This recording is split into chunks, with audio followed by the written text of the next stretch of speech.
জামাতকে যদি একবার ক্ষমা চাইতে হয় কোনো বিষয়ে, ওই বিষয়ে আপনাদেরকে 100 বার ক্ষমা চাইতে হবে। কিভাবে 100 বার ক্ষমা চাইবেন? এটা টেস্ট করার জন্য গোটা সমুদ্রের পানি গিলতে হবে না। এক ফোঁটা পানি মুখে নিলেই নোনা না মিঠা এটা কিন্তু বোঝা যাবে। আজকে ডাইরেক্টলি জামাতকে ফেস করতে পারতেছেন না, কারণ আপনারা বলতে পারবেন না যে জামাতের লোকেরা মাদক সেবন করে, মাদকের ব্যবসা করে। জামাতরে তাহলে কি বলবেন? সেই পুরাতন কাসুন্দি বোতা অস্ত্র, এক অস্ত্র বারবার ব্যবহার করলে ওটা তো আর মানুষের কাছে ভালো লাগে না। যে অস্ত্র ব্যবহার করে আমাদের আপা দুপুরের খাবার পর্যন্ত খেয়ে যেতে পারলেন না, সেই বোতা অস্ত্র ব্যবহার করে আবারও যদি জামাতকে গায়েল করতে চান, ক্ষমার কথা বলেন, তাইলে আপনাদের জন্য আমি পরিমাণ নির্ধারণ করে ফেলছি। জামাতকে যদি একবার ক্ষমা চাইতে হয় কোনো বিষয়ে, ওই বিষয়ে আপনাদেরকে 100 বার ক্ষমা চাইতে হবে। কিভাবে 100 বার ক্ষমা চাইবেন? আমার সাথে কন্ট্যাক্ট করবেন, আমি দেখাই দেব। তাহলে 1:100। আগে আপনারা 100 বার মাফ চান, ক্ষমা চান, অবশ্যই জামাত আগেও ক্ষমা চাইছে, আবারও চাইবে। কিন্তু আপনারা 100 বার চাইলে জামাত চাইবে কয়বার? একবার।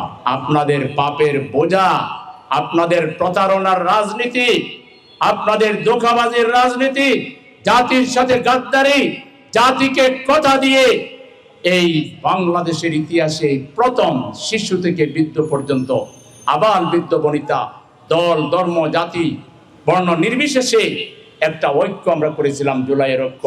আপনারা কমিটমেন্ট ভঙ্গ করে জাতিকে বিভাজন করেছেন, জাতির মধ্যে চির ধরিয়েছেন, এবং এখনো পার্লামেন্টের মতো একটা গুরুত্বপূর্ণ জায়গায় আবুল তাবুল বক্তব্য ব্যাখ্যা দিয়ে জাতির মধ্যে বিভ্রান্তি তৈরি করার চেষ্টা করেন।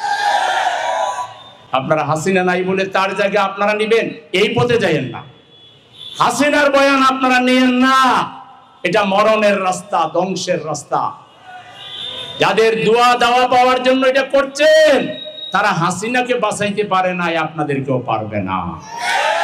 সুতরাং জনগণের সাথে থাকুন। এই যে একটা মাদক বিরোধী আন্তর্জাতিক দিবস চলে গেল, আপনারা কোনো উদ্যোগ নিলেন না।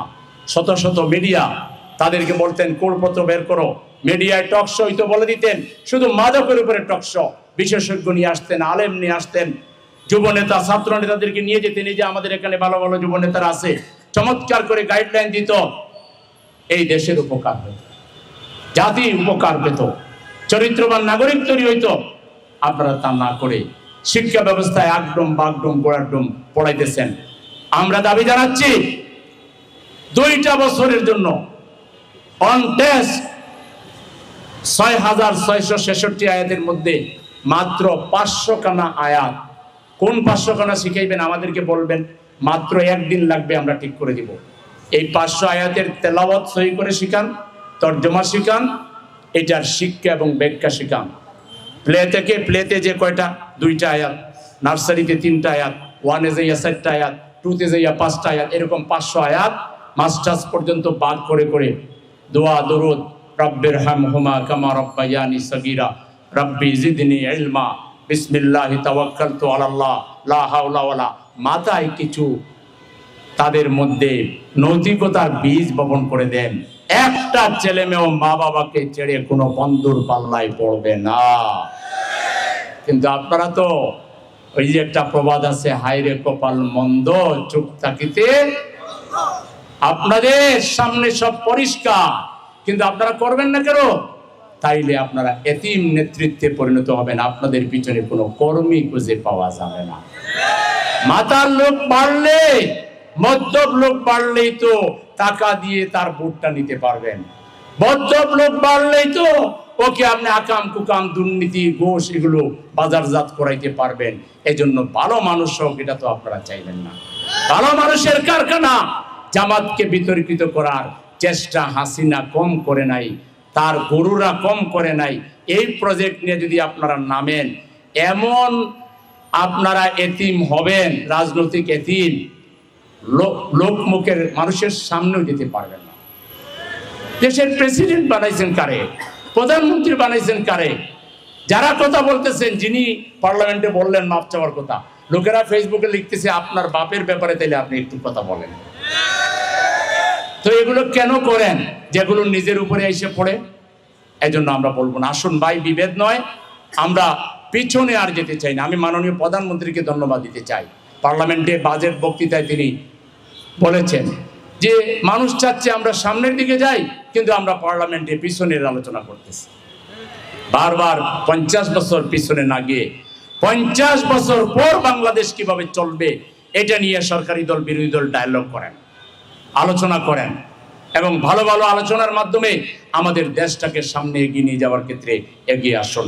আমরা আমাদের বিবেকের দায়বদ্ধতা থেকে 4 দিন ব্যাপী যে কর্মসূচি নিয়েছিলাম, আজকে তার সমাপ্তি লগ্নে এক বিরাট মহিরুহে পরিণত হয়েছে, জনসভায় পরিণত হয়েছে।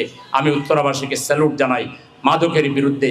এই উত্তরায় 7 নম্বর সেক্টর মসজিদের কাছে বিভিন্ন এলাকায় মদের বার করা হয়েছে।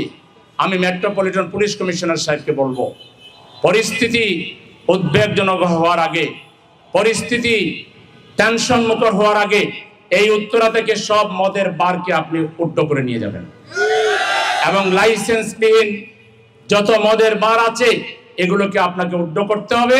আর লাইসেন্স যেখানে সেখানে দেওয়া যাবে না, এই ব্যাপারে রেস্ট্রিকশন আরোপ করতে হবে। বিদেশিদের জন্য বা অন্য কোনো টেকনিক্যাল কারণে যদি আপনারা কিছু করেন,